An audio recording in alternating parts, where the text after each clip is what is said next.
Welcome to the Squad Show. I'm Sam Ekstrom, and today we force ourselves to say something positive about the Vikings. Reggie Wilson, Care 11 Sports Director, and of course, after only 5 games, let's all make sweeping judgments about J.J. McCarthy. Julia Daniels, Care 11 Sports Reporter. Got to piggyback off Reggie there. Let's jump to the conclusions of what this franchise is going to look like after 5 starts with J.J. McCarthy. Ron Johnson, former NFL and Gophers wide receiver, Gophers Hall of Famer. And I'm going to say something positive about the Vikings. The Packers don't like to cover tight ends in the red zone. So maybe it's going to be a good week for J.J. McCarthy and T.J. Hawkinson or Josh Oliver. We'll see. Skol! It's the Viking Squad. Everything Minnesota Vikings every week.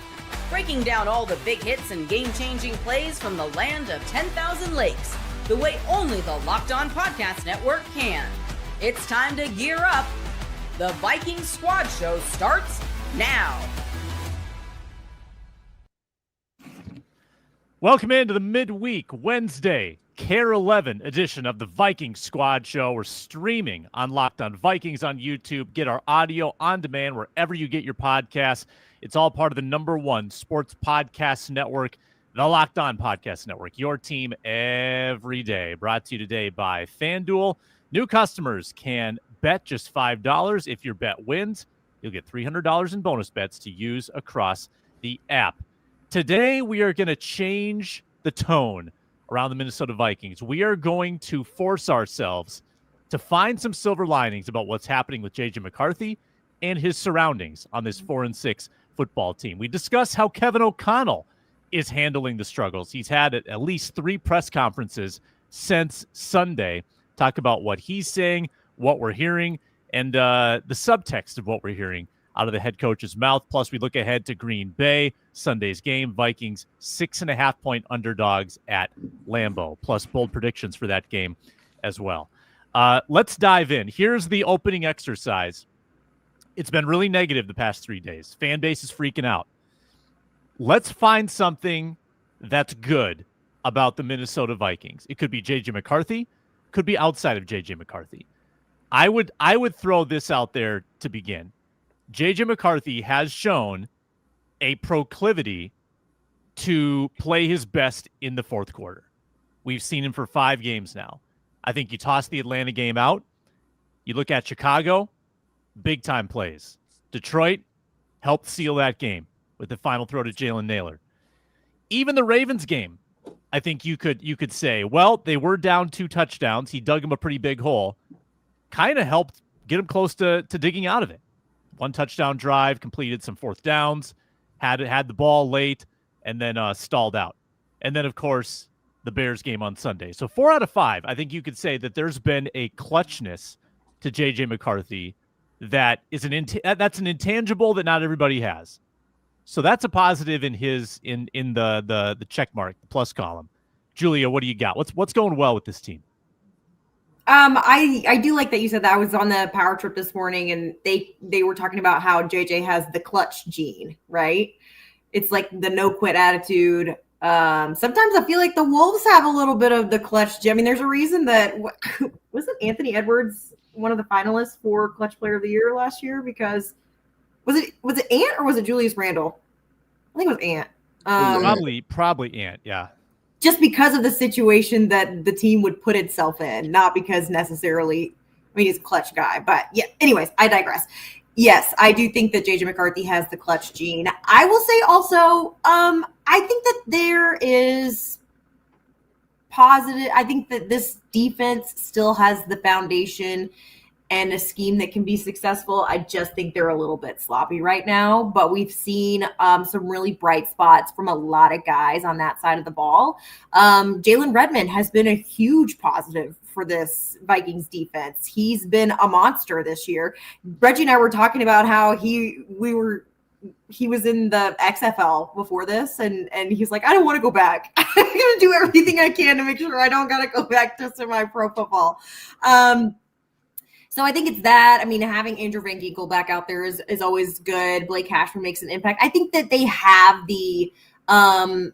the personnel to have a great defense. I think it's just consistency that they're working on right now. But I think that it's something that can definitely be figured out when you have 7 games left in a season. Even though playoff hopes are basically dead, I do think that the defense has been a bright spot for a lot of these games. And that's, I've sent out a ton of tweets that have been like, hey, Vikings offense, thank your defense at this point in the game, because they've kept them in a lot of different situations, and they've been running to the ground a lot. Like, they've spent a lot of time on the field. When we were looking, it's at one point in the fourth quarter, the Bears had 12 more minutes of possession than the Vikings did at that point in the game. And that's a lot of work for this defense to go through, and that's tiring. And so I think, I think that they've got really great leadership on defense. And I think that they've got some guys that maybe were unexpected standouts that they've had. And so I think that would be my positive, is the defense never gives up hope. I'm looking at Jalen Redmond XFL stats right now. He was playing, this is 2024, spring 2024, 4 games, 5 sacks, 12 pressures, number 1 graded defensive tackle on Pro Football Focus in the XFL. Love Jalen Redmond. Reggie, what do you got? PFF grades UFL, XFL too. Like, that's okay. Oh, they're sickos. That's some sicko behavior right there. Like, sicko behavior. And it's so funny too, just to think about the fact that Jalen Redmond played in the spring and then played in the fall as well. He's just like, yeah, rent is due. I think Julie and I were joking like that. But hey, look, the rent is due. I am not going back. Okay, the rent is due. It doesn't matter. That's a lot of work in 1 year. Football is especially at his position. Yep. He's making himself, quite a bit of money right now. I also was gonna say defense. If you look back at the last 2 games, so they haven't won. I actually ran this last night on Care 11 at 10 o'clock. They haven't won the turnover margin since the London game against the Browns. That's a long time. That's a long time. But the last couple games specifically, the defense has played well enough for the team to win. And it was so funny, like, talking to Blake Cashman after that Ravens game. He was just like, the Ravens don't do anything like super complicated. Like, he's like, I'm not like trying to be insulting, but like, they just do simple things well. And then, of course, this past Sunday, they do the tush push fake with Mark Andrews, and he spins around and runs faster than I've ever seen him in his life for that touchdown to put the game away against the Browns. That was a pretty sick play. But I think going back to the game against the Bears, like, they pretty much kept Caleb Williams corralled. I think he was 16 for 32 on his passes, and he broke away and made some guys look silly on a few runs. That's just kind of what he does, the nickname Houdini and all that. But I think some positives, they only allowed 1 touchdown against the Bears, and it was kind of because the offense put them in a tough situation. It's like, okay, what do you expect them to do? And so I think that's something that's a positive. They haven't grabbed a turnover in a couple games, which, that concerns you. But that game against the Ravens, they play well enough to win. The game against the Bears, they play well enough to win. Andrew Van Ginkel, as Julia said, he flashed. Dallas Turner, looking like a player, should have had another sack against the Ravens. That crazy roughing the passer call. What else are you supposed to do there with Lamar Jackson? I hate that call. And obviously Dallas did as well. He was very frustrated after that call. But he played well. He was able to get to Caleb Williams and apply some pressures. And he looks like a guy that the Vikings spent a first-round pick on. And so, the back end of the defense held up. They gave up some plays, but no true big plays to the Bears. Like, they're playing well. Brian Flores, I thought, they were in a crisis earlier this season because it didn't look good against the Eagles. It didn't look good against the Chargers. I'm like, oh, man, like, is this defense broken? And they've come out and responded. Credit to Flo. And he talked about the fact that they were in some meetings yesterday, kind of going over a game plan for Jordan Love. And he feels like that they have a good plan in place for Jordan Love, who is a roller coaster, as we all know. Sometimes he looks like a future Hall of Fame quarterback.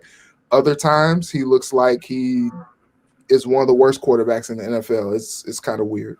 Yeah, Vikes beat him twice last year. Ron, spin some positive yarn for me. Yeah, I was going to go defense as well, but you know what? Let me change this up. I'm going to give some credit to Kevin O'Connell in the offense. Now, one, in the red zone, they have the second most sacks allowed, which is 9. So that's not good, right? But they are one of 2 teams, I think 2 or 3. I think it's 2. Let's see. 2 teams. Yeah, they're one of 2 teams that have not had a turnover in the red zone this year. So that's a one positive. I'll say when they get down to the 25 and in, Kevin O'Connell is doing a good job of making sure they know, hey, we are in field goal range. Do not give it to the other team. Fumbles, you can't control that, but they haven't fumbled the ball. We used to have a lot of that last year where all of a sudden you're like, oh, the Vikings are going to score, and then it's an interception. Oh, the Vikings are going to score. Oh, it's a fumble by the quarterback or running back. They've done a good job. Now, here's the other problem, though. The other team that doesn't have any turnovers in the red zone, the Cleveland Browns. So I don't think turnovers in the red zone are really like helping you because that means you're not being aggressive enough and going for the gusto. Again, sorry, not to go negative on them, but I will say that, like in the red zone, the other positive for the Vikings, and it's more so about their opponent coming up, is they are playing the Green Bay Packers. The Green Bay Packers have allowed 63 catches to tight ends and 5 touchdowns. And so when you look at the lack of tight end production in the red zone, I think this is another positive for Kevin O'Connell to look at, because I looked at every single game to see which games had tight end productivity is the word. The Dallas Cowboys used Jake Ferguson. I don't know if the Cavender twins is pushing the coach to say, hey, get my boyfriend the ball. But Jake Ferguson in the red zone, you see McBride with the Cardinals. And again, it's not even Calamari as my guy Keith Talib would say. But this is Brissett. So you're telling me Jacoby Brissett can find his tight end twice in the end zone for a touchdown. And if Kevin O'Connell can't figure this out, we just got to put this on the rookie year growing pains and say, let's move on to 2026. Yeah, TJ Hawkinson may be suffering as much as anybody in this offense for whatever reason. And I don't know if it's all TJ. I mean, some of it, they're needing him to block more. He is dropping some balls. That's not good. A lot. Can't have that. Can't be having people tweeting TJ Droppinson at you. Don't like that. But he's probably had the biggest fall off this year.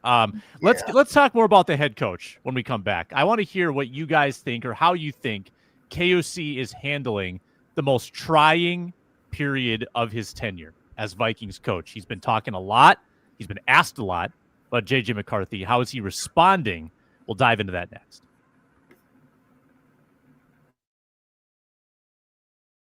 I'm Cody Rourke from Locked On Broncos, and this episode is brought to you by Peloton. Peloton is shaping the future of fitness with the brand new Peloton Cross-Training Tread Plus, powered by Peloton IQ. This is Peloton's most advanced equipment yet, giving you real-time guidance and endless ways to move, whether you're running, lifting, or you're cross-training with your favorite instructors like Alex Toussaint. It's training reimagined to make your workout more personal. Peloton is built for breakthroughs with features that help you plan, stay motivated, and hit peak performance. You can let yourself run, lift, flex, and go, while Peloton handles all the rest. Plus, Peloton IQ provides real-time strength coaching, tracking your progress and suggesting weights that challenge you so you can get stronger. Plus, the new movement tracking camera, it counts your reps and corrects your form in real time, making sure every rep is safer and smarter. So let yourself run, lift, flex, push, and go. Explore the new Peloton Cross-Training Tread Plus at onepeloton.com.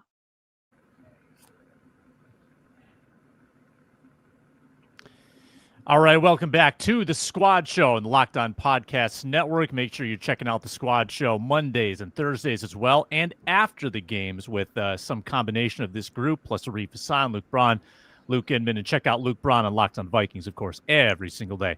All right, I know, Reggie, you're dialed into the press conferences over at TCO Performance Center. KOC's been asked a lot this week after the game. Monday press conference, Tuesday on KFAN with PA, Wednesday press conference. It's all been JJ, JJ. How do you think he's handling all of this with all the scrutiny? He was labeled the QB whisperer for a reason, and now he's kind of having to put his money where his mouth is with that nickname, right? And back it up. How do you think it's all being handled by the head coach? Yo, my man's is getting cooked. I was looking at the presser on Monday, and it always feels like on Mondays, like he didn't get a whole lot of sleep, and he's coming to the press conference just like exhausted, but he just sounded like a guy who is just really in it right now. And, to his credit though, and I gotta give him, some shout out here, but he's like not been super defensive about this thing. And here's the thing. I tell Julia this, I mentioned it last night or the night before on Care 11. His words: organizations fail young quarterbacks more than young quarterbacks fail organizations. Those were his words. And it's so funny because this year he is having to get put to the test, put that to the fire. And, it's been tough. I don't know that maybe the coaching staff, I don't know that maybe the fan base thought that JJ McCarthy would be this developmental. And to his credit, he's doing everything that he can to try to get JJ ready. And it's so interesting, though. JJ just kind of needs time on task. And Kevin O'Connell mentioned to PA, hey, we're just waiting on the cement to dry for some of the things that he is doing in practice and having those things consistently applied to game day. And I think, you look at JJ McCarthy, and a quarterback that I see as a guy that when he is in the fire and it's game time, his mechanics, his fundamentals, they slip. And he looks like a guy who was the guy in college at Michigan. Has kind of the pitcher wind up, the leg kick, and all that stuff. I don't think we've ever scrutinized the guy's mechanics as much as we scrutinize JJ McCarthy's, which is crazy. But I thought, looking back, there's a guy named Nate Tice who called back an article that he wrote for Yahoo yesterday, and he was just like, yeah, some of the things that McCarthy is struggling with are some of the same things that I brought up in his pre-draft evaluation and why I had a second-round grade on him.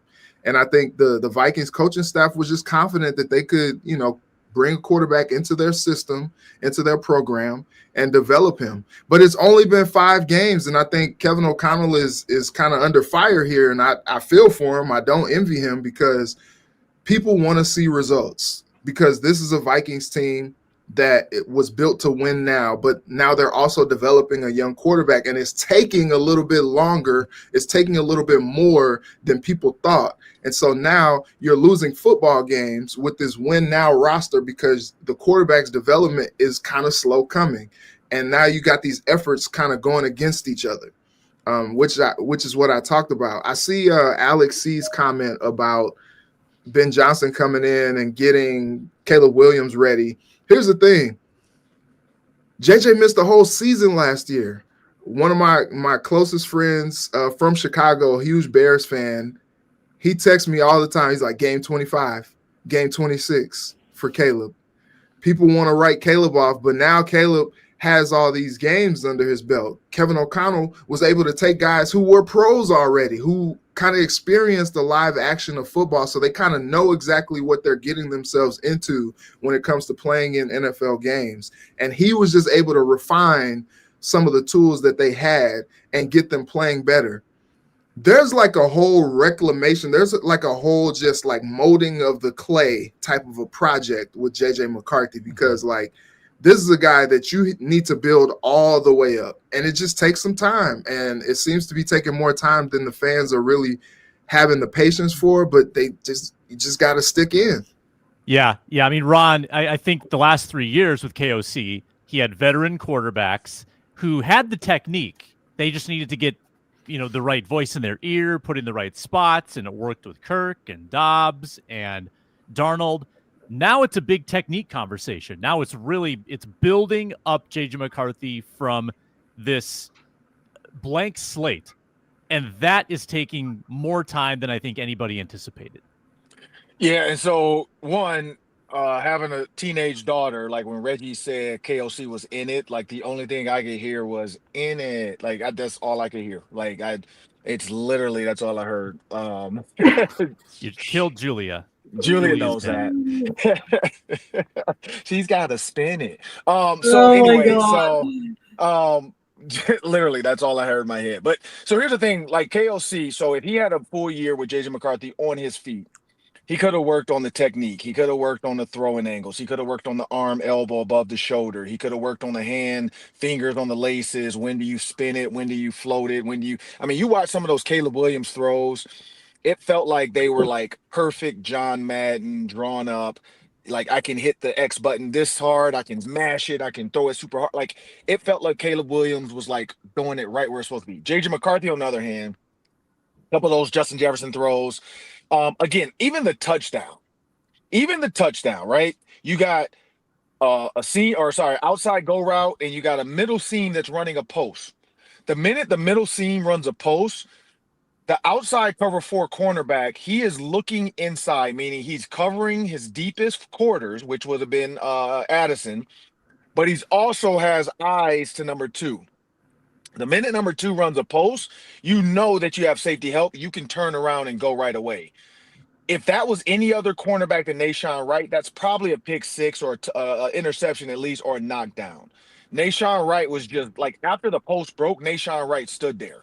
So in my mind, I feel like Kevin O'Connell is maybe overcoaching parts of JJ McCarthy's game versus trusting that he's going to see what he sees. Like it feels like JJ McCarthy is holding the ball too long. It feels like he's trying to force in some of these deep balls. It feels like when he knows the throw is wide open, I don't know if he's getting antsy or he just airmails it. I think KOC is handling it from a media perspective. Like he's not going full what's the Miami coach, McDaniels? He threw Tua under the bus numerous times. Like numerous times. I'm surprised Tua doesn't just drive to practice in a bus and just be like, look, coach, here it is. If you want to throw me under it, it's my week. Like he's at least like backed JJ McCarthy and said, hey, the guys do have to catch the ball. Like there have been some drops. There have been some, like you can tell some routes are being run wrong, because on those choice routes, you could tell like he's thinking like, oh, why? Like you can see kind of the hand, like, why aren't you doing this?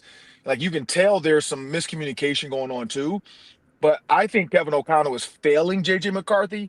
And not, if you watch Dante Moore for the Oregon Ducks versus the Gophers this week or any week, they are making that offense Heisman candidate worthy because he's not asked to throw the ball down the field every time. Dante Moore is 6'3.5-ish, 220 pounds, NFL caliber. I'm not going to say that name. I don't want to say Deshaun Watson because he's a horrible person right now. I'm going to say he's more of like a Dak Prescott body, can throw the ball, can run, but doesn't have to run, doesn't need to run. JJ McCarthy is that guy. He can throw the ball, but he can run and doesn't need to run. I feel like Kevin O'Connell needs to give him, if you watch how the Cowboys handle Dak, it's pretty simple, cut and dry. And Dak is in year what, 10 or 8? I don't even know what year it is for him, but it's still a pretty simple offense. Like, I feel like Kevin O'Connell wants to be this Sean McVay genius, and it's not working for this young quarterback. Julia, what do you I feel like KOC has been talking so much, like Reggie said it, so much about technique. He's keeping it very technical in his analysis. Like, okay, he's struggling because, if you work backwards, he's not setting himself a good foundation. His arm angle's bad. His footwork is like, he's being very, very X's and O's centric in the way he analyzes this. And I'm not surprised by that. I do think Reggie's right in saying it's like, what other quarterback are we asking about all this technique? And when you brought that up, Reggie, I think my answer to you was that Kevin O'Connell kind of created this monster for himself, right? Like he talked so much about that in the past few years with Kirk, with Stan, with all these other guys. I do think my perspective on everything is everyone's talking about they're losing patience. Why do we have to have patience? Why do we have to have this? we would be in a different, I genuinely think we would be in a totally different conversation. Like the fan base would be totally different if they were 5 games into last season and he looked like this. But because he missed that entire season, people are impatient. And I don't necessarily think that that's fair to JJ, because it's not his fault that he missed the entire season with injury. But I do think that the reality of the situation is people are losing patience because they've been hearing about JJ McCarthy. He's been a part of the Vikings for a year already. And even though it's 5 games in, they feel like he's been around longer than that. And that even though he couldn't physically do any of the things that he needed to be doing physically to be prepared to play in a league like this, he just didn't get to do that. You can be in the building. It's the same conversation we talk about over and over again. You got to be able to do these things. You have to have the experience. But I do think it would be totally different. And there would be a little bit more patience and grace for the guy if he hadn't been gone all last season with an injury. I think it would be a different conversation at this point. But it's also tough too, because like, how much time was he actually going to see at that point? We just don't know, you know? Mm-hmm. So I don't know. My perspective is I do think it's interesting, like, and people are reading so much into when Kevin Seifert asked, like, think about benching JJ McCarthy, like, at what point do you think? And Kevin just said, like, I'm not going to get into that with you right now. I don't think it's like him saying, you know, this is something I consider or whatever. I just think it's something that it's like he didn't want to answer that question at that moment. I don't think there's like much to read into his answer into that, because they're not at that point yet. And at this point where you're at in the season, you have like basically no chance at the playoff. You might as well let him finish out the year, get some more experience. Yeah. It's almost like the worse you are, the less likely it is you're going to bench JJ McCarthy, because when the stakes are lower, well, that's when he can actually develop maybe without the pressure of expectation. I think that it's funny because Reggie brings up the quote, and this will, you know, follow KOC forever. Like, organizations fail young quarterbacks. So in order to prevent that, KOC and Kwesi, they build this roster, super expensive, super veteran laden, win now mode. And in some sense, I've said this before, those expectations, I think, have weighed on JJ McCarthy, potentially in a harmful way. We don't know what's going on in his head, but it certainly impacts the way the crowd reacts. It impacts the discourse around him, all of the talk about it. All of that is part of the equation, is that this team was supposed to be really, really good, and it hasn't played out that way.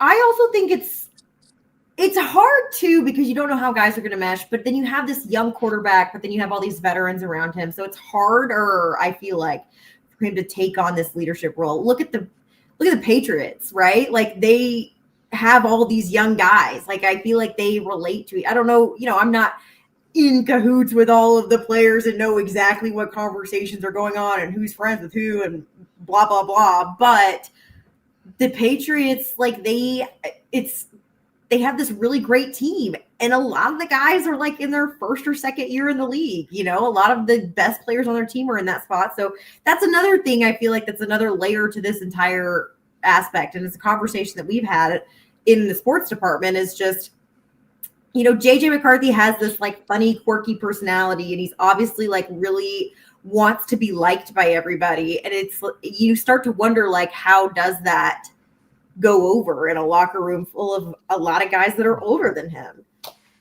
Yeah. And Sam too, like, you know, you draft a kid 10th overall, and you got to see what you have in him. But then I don't think we've ever seen a situation where a roster has been built to win now, and then they throw a rookie quarterback in there and they're just like, all right, take us to the playoffs. Like, usually when you're drafting top 10, it's because your team sucks. And you know, you guys get a chance to kind of grow together. Like with the Bears last year, the Bears were bad and they drafted Caleb and they were able to just kind of grow together. And now, you know, they got Ben Johnson to straighten the offense out. And now look, like they're 6-7 games, they've won 7 games, and the offense looks competent under Caleb Williams.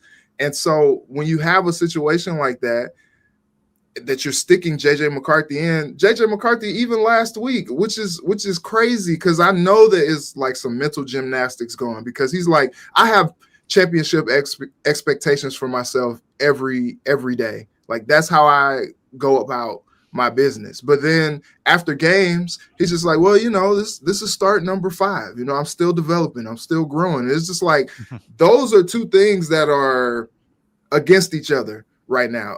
But I get it. Like these guys in the locker room are in their primes. They only have a certain window to be great, only a certain window to win games.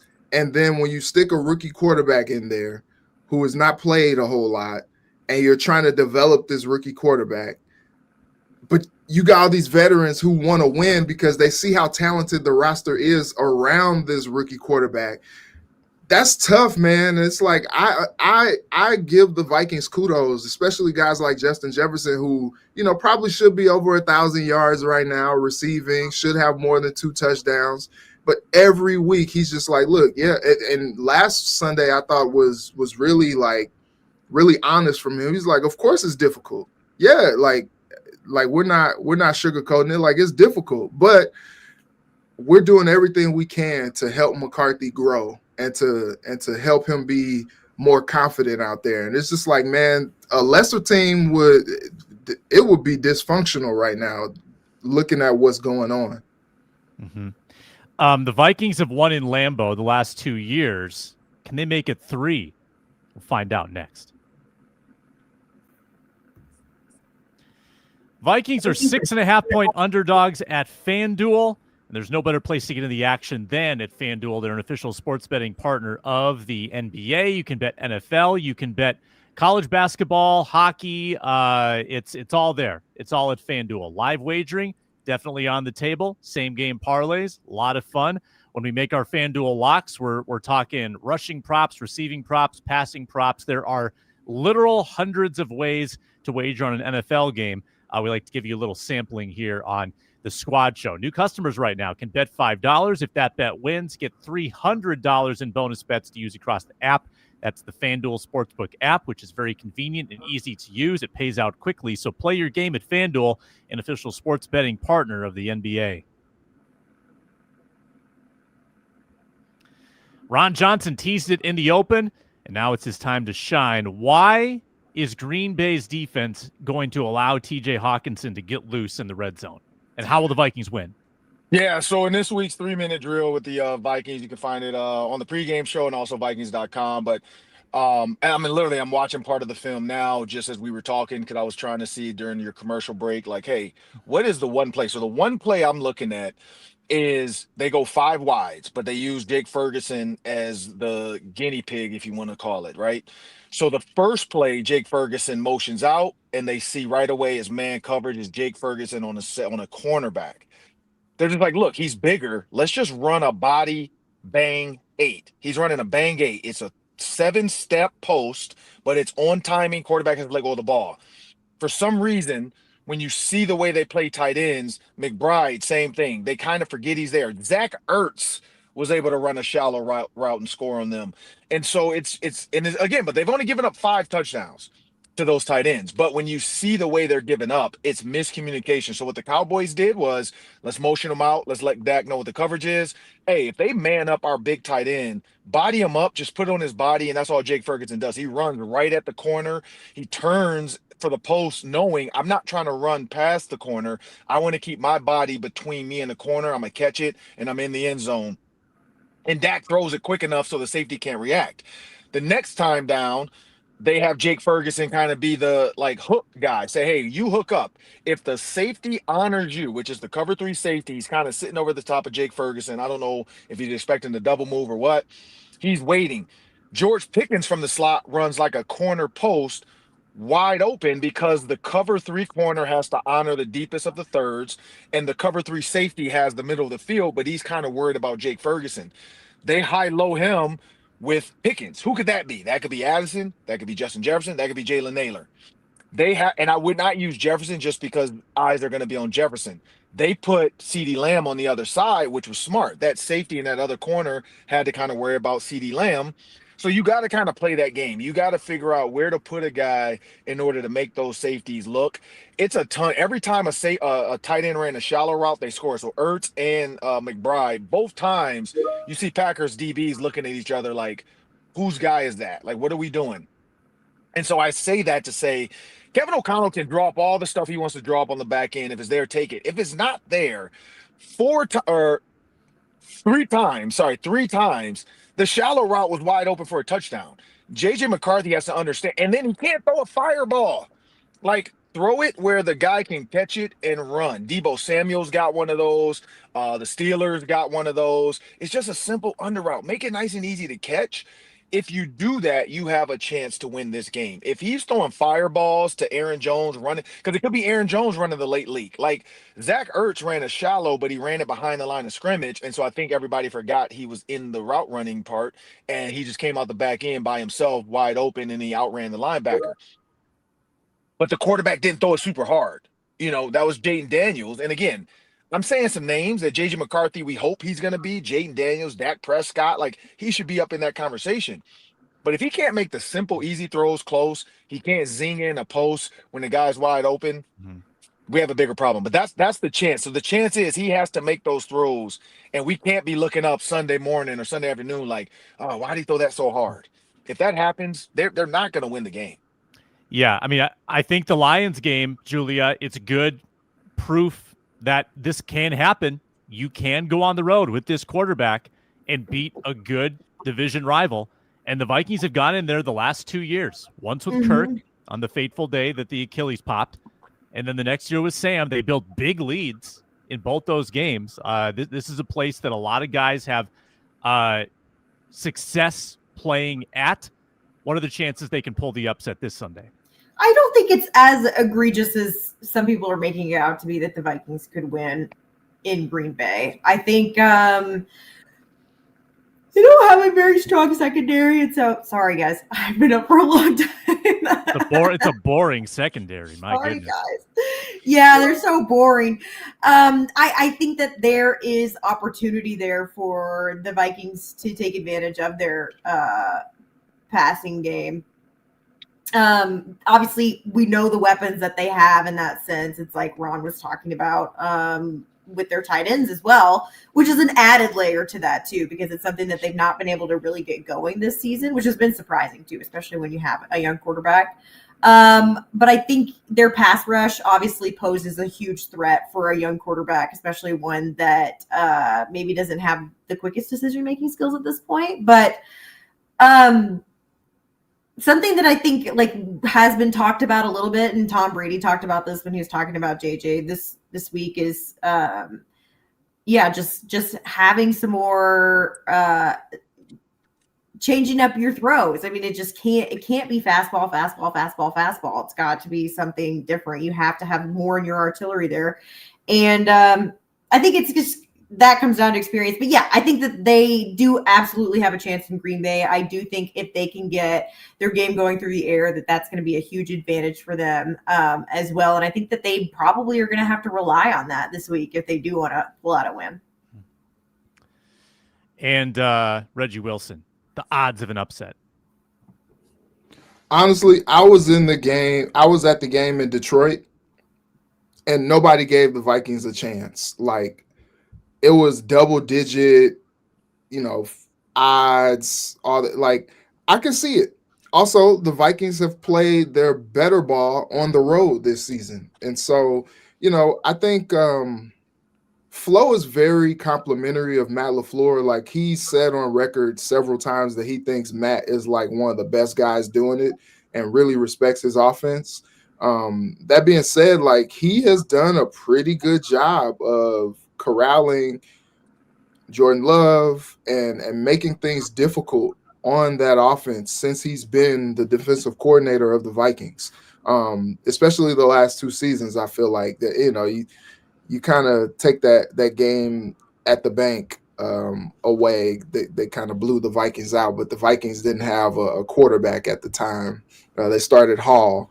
But I think he does a pretty good job against the Packers. And, we did mention earlier how that defense, that Vikings defense is playing better. So there is a chance that the Vikings come out and do well. That first drive usually always sets the tone. JJ McCarthy, when he was in Detroit, came in, dialed in, making all the throws, and it looked good. And then, last week, that first drive, it was like, dang, that's it? Okay, so they got a punt? Okay, cool. And so I think, he's probably going to go back to the lab, and they've worked on things. And that first drive, that scripted drive, usually is supposed to go well. And it kind of sets the tone for the rest of the day. So if they can come out and establish the run and get some yards going and move the ball down the field and get some points on that first drive, I think they'll be in good shape to keep up with Green Bay. Look, JJ McCarthy's coming off a game where he wasn't sacked. Like that was a pretty big accomplishment. That means the line is playing really well. Donovan Jackson had one of his best games as a pro. And so now they got 8 sack wielding Micah Parsons coming, at their doorstep. So like, I think that's going to be a tough matchup. They're probably going to line him up so that he isn't put into jail by Christian Darrisaw, because Christian Darrisaw is erasing everybody this year.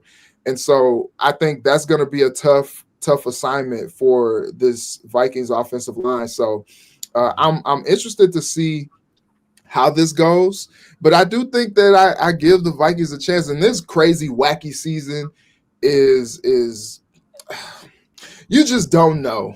You just don't know. Like, they could go out there and they could win by 20 or something. That wouldn't even shock me at this point. Yeah, the Packers have been anything but unbeatable this year. Tight games, up and down the tight with Arizona, lost to Cleveland, tight with the Giants last weekend, lost to Philly, scored only 7 points. Like the Packers are gettable. Let's get a bold prediction in 1 minute each. Ron Johnson, give me something bold about Sunday's game. Ooh, Sunday's game, a bold prediction.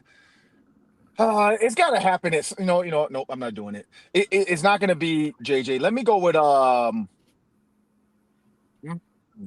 got to go I'm going to do it. JJ McCarthy, 250 yards passing. I'm going to do it. If it's any week, this is the week on the road. He has not eclipsed 200 yet. We got him up to 250. That's bold. That's why it's a bold prediction. No, he had 248. He had 248. Whatever, 2 games ago. Oh yeah, that's I got some bad intel. I think somebody wrote. So he's got 5 games this year. Yeah, 248 against Baltimore, correct. And then in no other game did he have more than 158. Correct. Yeah. And he threw 42 times against the Ravens. That was by far his furthest output of passes. Correct. I'm going to say Ryan Kelly does come back. Offensive line gets to play together for like the first time this year, second time, and they will have a 100-yard rusher. I was thinking Aaron Jones, 100 yards, but I'm going to go with McCarthy. I like that one too. Yeah, 100-yard rusher. They've been running the crap out of the ball the last 2 games. They just haven't run it a lot, but they're running a really efficient pace. Jordan Mason's they kind of have it back to where they thought they would start the year, with Aaron Jones is getting 2/3 of the work. Jordan Mason comes in and pops a couple off. Had that touchdown against the Bears, of course. It looks good. Yeah. Rushing game was very complimentary. Unfortunately, there wasn't a great passing game for it to complement. Julia, bold prediction. I'm going to go the Vikings defense will have 3 turnovers, and one of them, I think Byron Murphy's due for an interception. He is so due. Everybody's man. due. Reggie, get all bold. right. Okay. To Ron's point, and to much of the Vikings fans' chagrin, I think TJ Hawkinson is going to have 2 touchdowns. Look at that. Wow, that is bold. You're taking the Ron intel and just applying it right away to the bold Watch it prediction. be Josh Oliver. Right? We'll take a very quick pause, then we'll whip it around one more time for a FanDuel lock.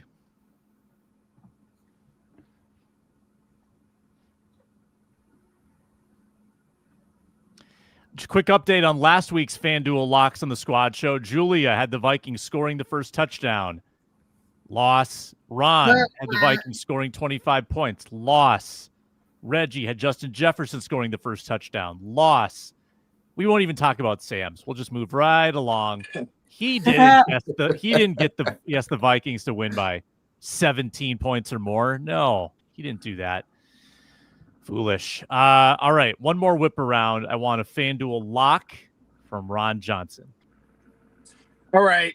Anytime touchdown score. I gotta hope this happens. TJ Hawkinson, anytime touchdown score. Let's go. Yep.